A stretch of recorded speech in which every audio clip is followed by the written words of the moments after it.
प्यारे बच्चों, आज मैं आपको समझाने की कोशिश करूंगा कि किस तरह से फर्टिलाइजेशन होता है फ्लावर के अंदर। यानी जो फ्लावर है, जो प्लांट का रिप्रोडक्टिव पार्ट है, उसमें कैसे फर्टिलाइजेशन होता है।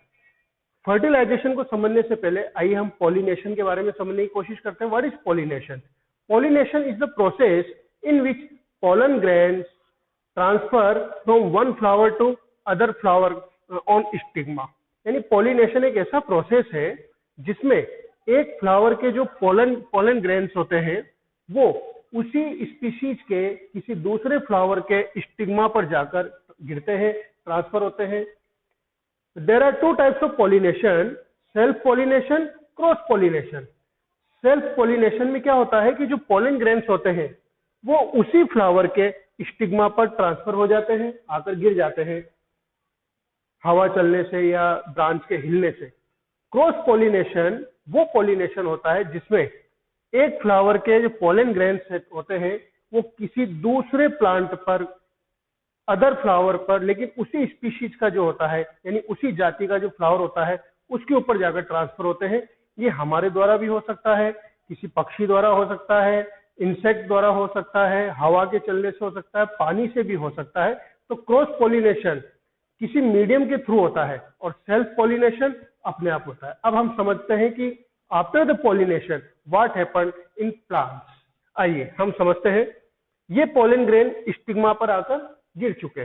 अब ये पोलन ग्रेन जो होते हैं वो जर्मिनेट होते हैं, इनमें जर्मिनेशन होता है और जर्मिनेशन होने से एक ट्यूब बनती है। इस ट्यूब को हम बोलते हैं पोलन ट्यूब। ये पोलन ट्यूब अपने साथ दो स्पर्म लेकर सीधा ओवरी में आती है और स्टाइल से ओवरी में पहुंचकर ओवरी से सीधा ओव्यूल के अंदर एंटर कर जाती है और एंटर करके ये अपने दोनों स्पर्म इस ओव्यूल के अंदर आकर छोड़ देती है। तो ये दोनों स्पर्म इस ओव्यूल में पहुंच गए। अब यहाँ पर होता क्या है कि पहला जो स्पर्म है वो इस ओव्यूल में जो एक सेल है उस एक सेल के साथ डिफ्यूजन करता है और डिफ्यूजन करके एम्ब्रियो बनाता है। और दूसरा जो स्पर्म होता है वो इसमें जो सेकेंडरी न्यूक्लियस है उस सेकेंडरी न्यूक्लियस के साथ डिफ्यूज होता है और डिफ्यूज होकर एक try nucleus primary embryo nutrients बनाता है।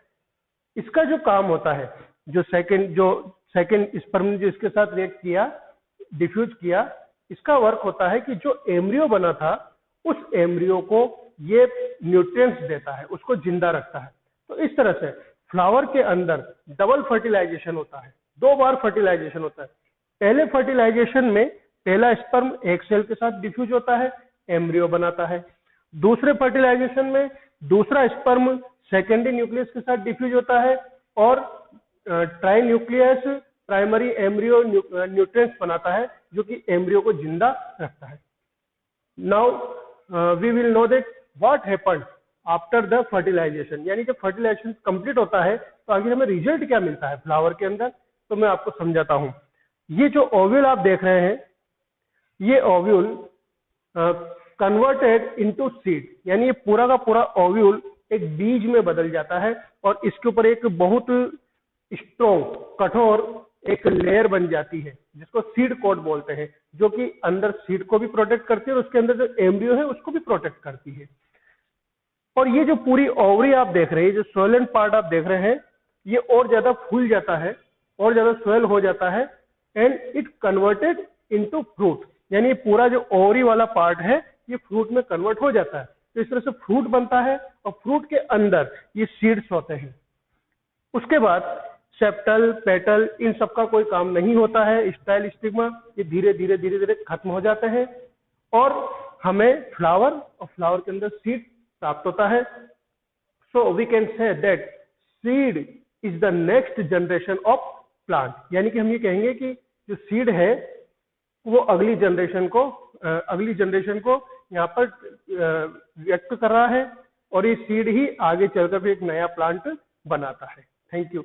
आप हमारे चैनल को सब्सक्राइब कीजिए। एमके जैन क्लासेस कोटा हमारा चैनल है, इसको सब्सक्राइब कीजिए, इसको लाइक कीजिए, शेयर कीजिए।